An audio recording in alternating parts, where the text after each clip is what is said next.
Olá, muito bom dia, sejam todos muito bem-vindos a mais um programa do Desenvolve Vale.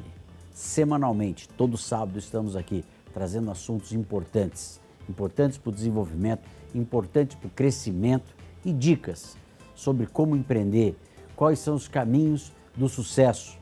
Esse é o objetivo do nosso programa do Desenvolve Vale. E tem um tema que ninguém pode ficar de fora, que se chama educação. Hoje eu quero abordar esse tema extremamente importante. Não existe uma cidade desenvolvida, não existe um país desenvolvido se não houver pessoas preparadas, pessoas prontas para esse ambiente do desenvolvimento. Vamos falar sobre educação. E para isso convidei um dos maiores especialistas da área, um grande empreendedor, professor André Guadalupe, seja muito bem-vindo. Obrigado, Kiko. Cofundador, diretor e professor do Colégio Planck, uma referência em São José dos Campos, né, um colégio de excelência, vamos dizer.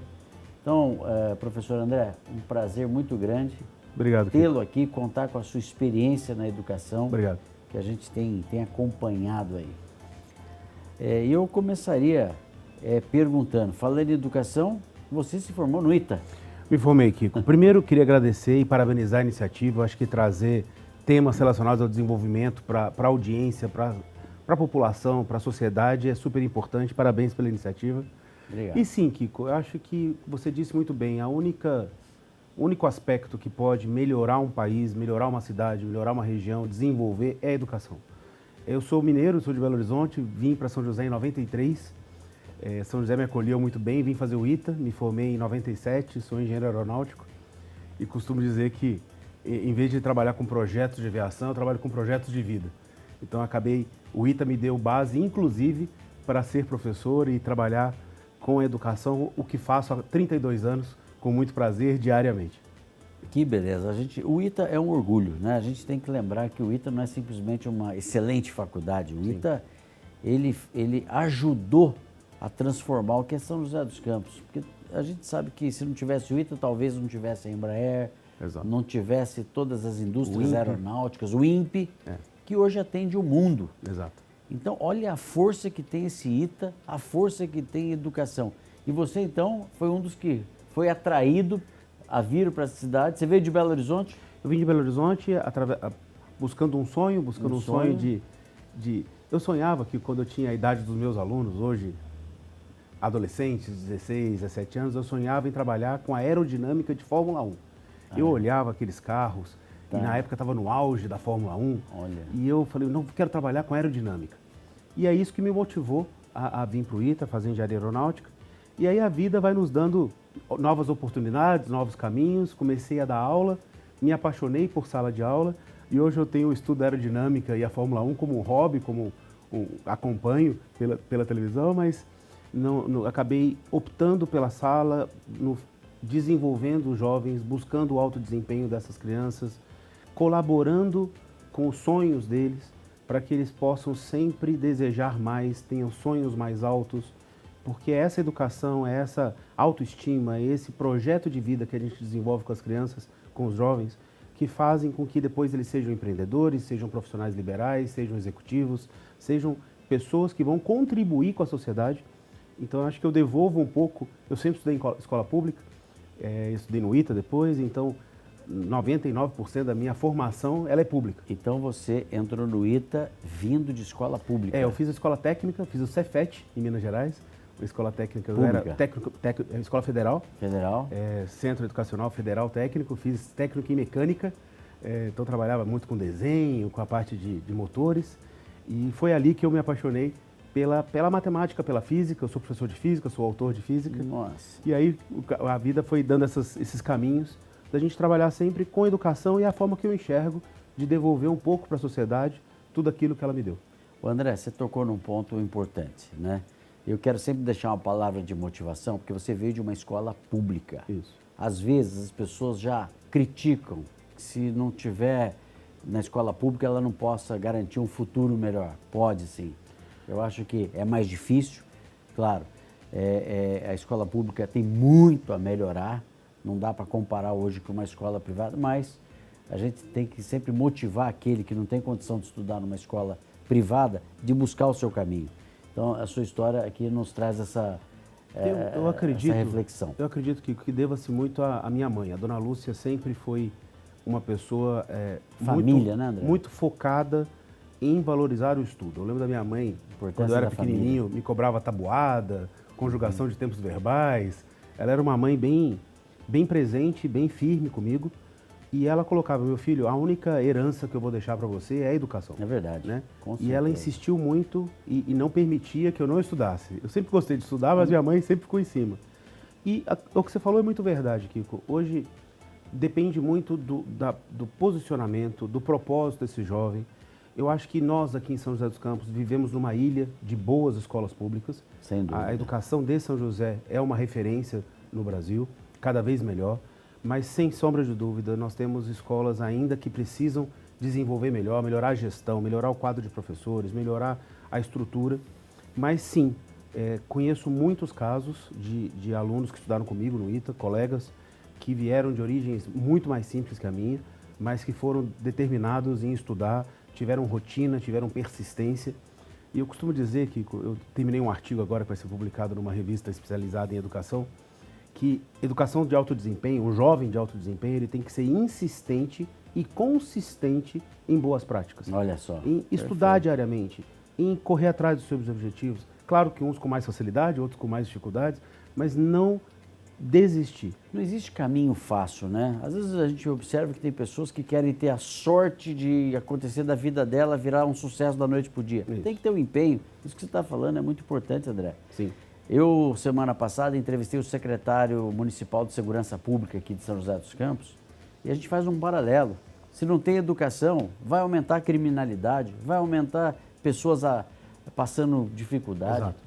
E é um conjunto, como você bem colocou, a família tem um papel fundamental, porque também não adianta você ter um filho e colocar para a escola criar o seu filho, é importante o acompanhamento. Você vê que o André citou aqui a mãe dele, que foi a referência para ele na linha de raciocínio da vida. Isso é fundamental, né, André? Ou seja, se a gente quer um país melhor, nós temos que garantir o acesso e esses jovens também entenderem desse desafio. André, antes de você completar o seu raciocínio, nós temos aqui um intervalo. Claro. O tempo está passando muito rápido porque a entrevista é muito boa. Nós vamos para um breve intervalo comercial e voltamos em seguida conversando com esse grande especialista, professor André Guadalupe, cofundador e diretor do Colégio Planck de São José dos Campos.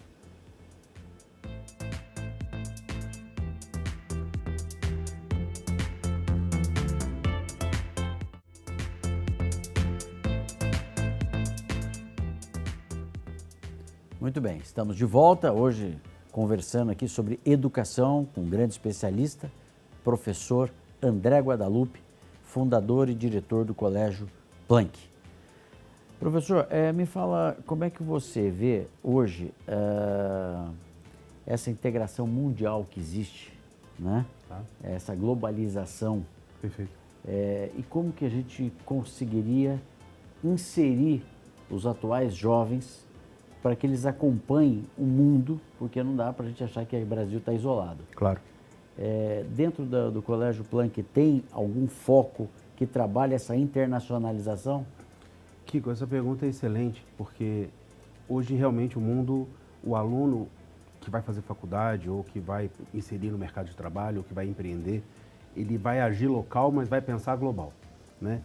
Tem o termo que é Think Global, Act Local, né? Então vamos agir local, pensando sempre no mundo. O Colégio Planck, em especial, tem um programa chamado Planck Global Guidance, que a gente estimula os jovens desde fazer summers, que são cursos de verão que acontecem em julho na Europa, nos Estados Unidos, de 1 a 4 semanas. Vocês estimulam isso? Para que ele possa perceber. Meu filho está indo agora, essa semana, para Londres fazer um summer de Global Business Strategy. Então ele vai para a Universidade de Londres, fica hospedado na universidade e vivencia o curso de administração de empresas oferecido pela Universidade de Londres. No período de férias da escola dele aqui. No período de férias da escola dele aqui e no período de férias da universidade em Londres. Tanto que ele fica num alojamento da universidade que é ocupado regularmente por um aluno, né, que está de férias. Então, desde um summer, para que ele possa vivenciar e saber se é realmente aquilo que ele quer, porque ele pode voltar falando, bom, não é bem isso, certo. Ou confirmar. Um test drive. É um test drive. Ou o application, que é buscar grandes universidades no Brasil, públicas e privadas, mas também ter acesso a universidades no mundo inteiro. Só nos Estados Unidos, que são 4.000 universidades que recebem alunos do Brasil. Então, existem oportunidades de convivência, de aprendizado, de entendimento de empresas multinacionais no mundo todo. Então, acho que hoje uma escola contemporânea, uma escola moderna, tem que preparar o aluno para a vida. E preparar para a vida é dar a ele base para o empreendedorismo, para o autoconhecimento, para a resiliência, para a felicidade. Que, aliás, Kiko, se você me permite, claro. tem um aspecto que é um mito que muitas vezes a população tem, que alto desempenho não está associado à felicidade, que são aspectos contraditórios. Ou eu estudo muito ou eu sou feliz. Tá. E pelo contrário, alto desempenho para mim é trajetória, é percurso, é autoconhecimento, é resiliência, é se conhecer no que você é bom, no que você não é bom, nos seus pontos fortes, nos seus pontos fracos e ser feliz na trajetória. Porque a gente parece que felicidade é o sucesso. E muito pelo contrário, a felicidade é você aproveitar essa trajetória com as oportunidades e galgando. Alto desempenho não é ser o melhor, mas é estar melhor a cada dia. Então, eu considero o Colégio Planck e o meu trabalho como um trabalho de alto desempenho, porque a gente leva o aluno para a sua melhor versão. E a sua melhor versão é entender que ele pode atuar em São José, em São Paulo, no Brasil e no mundo. André, que reflexão legal, porque hoje também a gente percebe que os jovens, de um modo geral, estão vivendo um pouco com situações emocionais, estão passando desafios emocionais, enormes, frustrações. Que mensagem a gente consegue passar, você que é um grande educador, para os pais que estão nos assistindo, para poder auxiliar? Porque hoje o jovem se forma, antigamente você pegava o currículo e via lá, deixa eu ver, essa pessoa ficou tantos anos numa empresa, poxa, ela deve ter sido... Hoje já não dá mais para ter esse parâmetro, porque ele fica um ano e já está cansado, ele já quer ir para outra, e para outra, e para outra. Como que a gente trabalha essa ansiedade que a juventude hoje está vivendo, e eu sei que isso está gerando um conflito emocional na cabecinha dessa juventude aí. Kiko, esse assunto é fundamental, e você citou o mercado de trabalho, né? Hoje o acadêmico, a formação acadêmica e a formação socioemocional, a pessoa se conhecer, a pessoa entender e poder diagnosticar as suas emoções, nomear as suas emoções, compreender o trabalho em grupo, compreender a liderança, compreender ser liderado, isso são aspectos fundamentais. Eu costumo dizer que muitas vezes as pessoas são contratadas pelas competências, mas são demitidas pelas atitudes. Olha só. Então, a questão atitudinal é fundamental. Não adianta o cara ser formado no ITA, saber fazer conta mais rápido que a calculadora, se não tiver uma boa linha de comportamento, saber se relacionar. Interagir, porque hoje a gente não realiza... Esse programa que você tão bem conduz é uma equipe enorme que dá suporte. Aliás, tem muitos que não aparecem aqui na televisão, que estão ali, né? Os nossos amigos, né? O Wagner, toda a equipe ali, que estão fazendo a gente ter condição de ter esse programa. É uma equipe, o mundo hoje é isso. E a força da corrente é a força do elo mais fraco. É verdade. Então a gente tem que ter sempre um time forte. E o socioemocional é fundamental para isso. E respondendo-te ao objetivo, a sua pergunta, hoje os jovens estão sim com a casca cada vez mais fina. Eles estão mais sensíveis. E isso, Kiko, de forma muito simples, claro que a gente poderia ter horas de conversa sobre isso, tem a ver com quanto os pais, de certa forma, protegem os filhos. Com a melhor das intenções, com o maior do amor. O pai que super protege o filho, ele acaba bagunçando a vida do filho. Mas protege muito e não permite que ele viva pequenas frustrações. As frustrações que são inerentes da idade, da faixa etária. Verdade. Mas que deixe ele viver, deixe ele... Pequenos sofrimentos, guardando as proporções, vão fazer com que ele aprenda a criar esses desafios, a superar esses desafios, a conquistar, a ter mais autoestima, a perceber que ele consegue.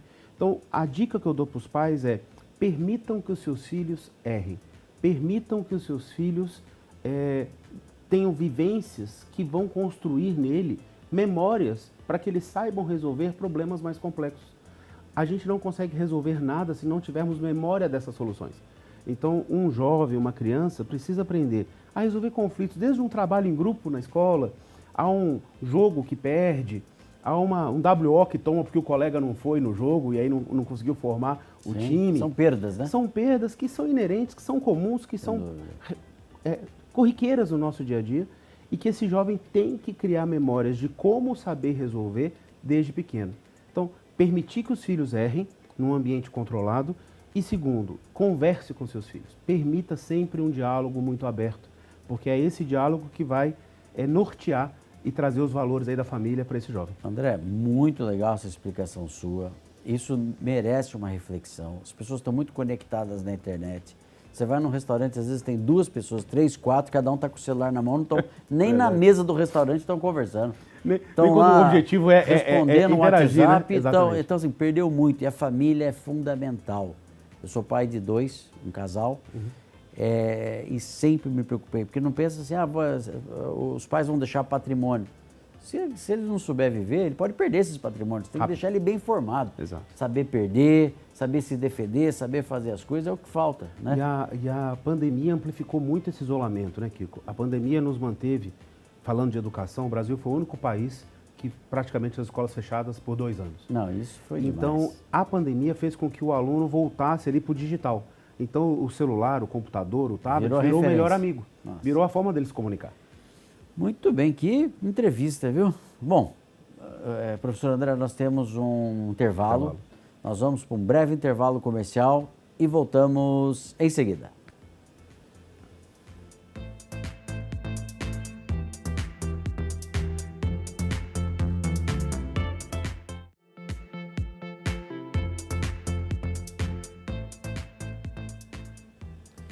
Muito bem, de volta, uma baita de uma entrevista hoje sobre educação, muitas dicas aí na formação dos filhos, com esse grande especialista, professor André Guadalupe, fundador e diretor do Colégio Planck. André, me fala uma coisa, pandemia, né? A gente viu que teve aí certas mudanças, no final do segundo bloco você colocava 2 anos de afastamento, né? Isso realmente bastante complicado. Mas a gente percebe pior ainda que no caso das escolas públicas, que parece que manteve um distanciamento muito grande. Pelo menos o que eu vi, né? As escolas privadas ainda criaram estruturas online. Isso. E que momento que vai aparecer esse déficit para essa juventude? Kiko, é um ponto importante isso que você está colocando. A Unesco e os grandes institutos de pesquisa mundial colocam que a gente vai demorar de 8 a 10 anos para recuperar o aprendizado desses jovens nesse período de pandemia. Lembrando que o Brasil foi o único país no globo que ficou com as escolas fechadas por tanto tempo, tanto públicas quanto privadas. Algumas públicas conseguiram administrar bem, foram para o ensino híbrido, algumas particulares também. O Planck conseguiu fazer um bom trabalho, como outras boas escolas no Brasil. Mas o desafio, Kiko, desse resgate são 2. Que as escolas valorizem muito a curadoria de assuntos, quais são os assuntos fundamentais que esse jovem tem que aprender, tem que saber, para levar isso para a vida. Eu sou professor de física e os alunos com certa frequência me perguntam onde é que eu vou aplicar isso na minha vida, professor? Eu vou ser advogado, eu vou ser médico, vou ser jornalista, vou ser historiador, onde é que eu vou usar essa física?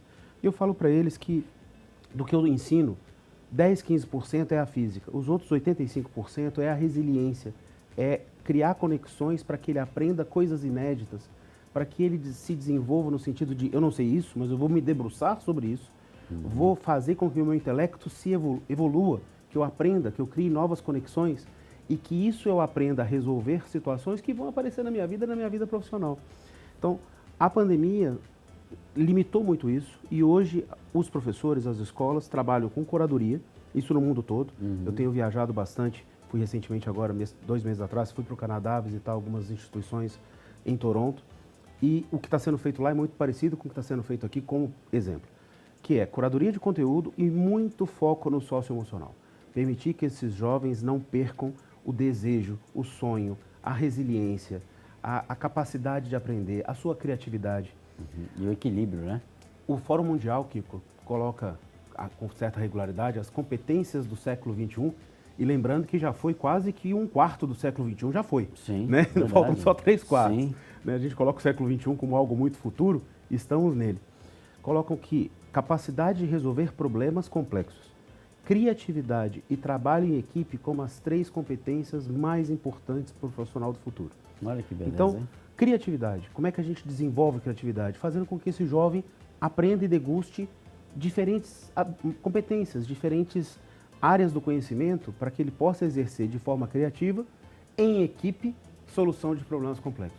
Perfeito. Então, acho que esse é o grande desafio das escolas hoje. E buscando também ser diferente, né? Sim. Porque hoje, assim, para cada coisa que você faça bem feito, deve ter mais 1000 que façam igual ou melhor do que você. Isso. Então, essa diferenciação, Exato. que a pessoa hoje não pode ficar acomodada, eu já me formei e vou só trabalhar. Né? Essa inovação na vida profissional de cada ser humano hoje, acho que ela é importante, né? Kiko, eu estava comentando com você aqui nos bastidores e você se colocando no papel de aprendente como apresentador, né? como novo na televisão. Aluno.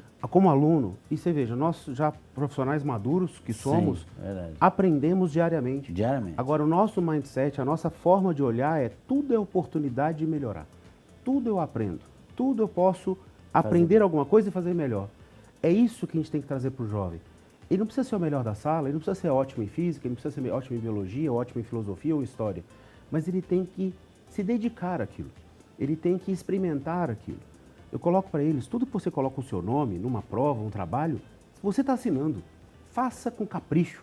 O capricho é fundamental na vida. Ou seja, é a excelência, né? Não é só no banco de escola, né, professor André? Não. Na vida, o que você for fazer, faça bem feito. Seja lavar uma louça, Exato. seja conversar com um amigo, ou seja, tentar transmitir o melhor de si para essas atividades. Eu acho que esse é o grande segredo. E a gente falando um pouquinho antes da importância da escola, dessa globalização, eu queria só lembrar que o Enem hoje é certificado para você se candidatar a universidades lá fora. Exato. Em alguns países da Europa, como Portugal, tudo isso. Então, fique atento às oportunidades, né, professora? Eu acho que a gente costuma dizer, né, que a sorte aparece para quem está trabalhando. Então, o aluno que se dedica a fazer um bom exame nacional do ensino médio, além dele se candidatar depois pelo SISU, que é um processo de vagas para as universidades do Brasil, ele também pode se candidatar para fora. Muitos países estão acolhendo brasileiros com boas notas no Enem, porque o Enem tem 4 milhões de candidatos. Sim. Então, se você se destaca dentro desse mundo de 4 milhões de estudantes, perfeito, você já mostrou que você tem algo a mostrar, talento. No mínimo, determinação, no mínimo, coragem de estudar, de se empenhar, de sentar ali por 11 horas, que é o tempo de duração da prova do Enem. 11 horas. São 2 dias de prova com 5 horas e meia, 5 horas cada dia. São praticamente 11 horas de exame, onde o aluno faz 180 questões de 11 áreas do conhecimento. Então, não é simples, mas se ele se dedicar, se ele levar a sério, e não é levar a sério na terceira série do ensino médio, é levar a sério desde o início da sua formação no fundamental, não se preocupando com o Enem, porque eu acho que nenhuma educação básica é feita com o olhar do vestibular, mas se preocupando em ser sempre a sua melhor versão, sempre aprender, sempre se desenvolver. Naturalmente, no final do ensino básico, ele vai fazer um bom vestibular, um bom Enem. Vai colher frutos disso. E vai colher frutos, sem sombra de dúvida. Muito bem. Professor André, quero agradecer bastante. Nosso tempo está esgotado aqui. Obrigado, Kiko. Muito obrigado. Conversamos hoje com o professor André Guadalupe, diretor fundador do Colégio Planck, uma referência de educação aqui na nossa região. Muito obrigado, Kiko, e vamos marcar outras vezes. Obrigado pela oportunidade de falar um pouquinho sobre o meu propósito, que é a educação. Obrigado. Maravilha. A você, telespectador, muito obrigado pela sua audiência e até o próximo programa.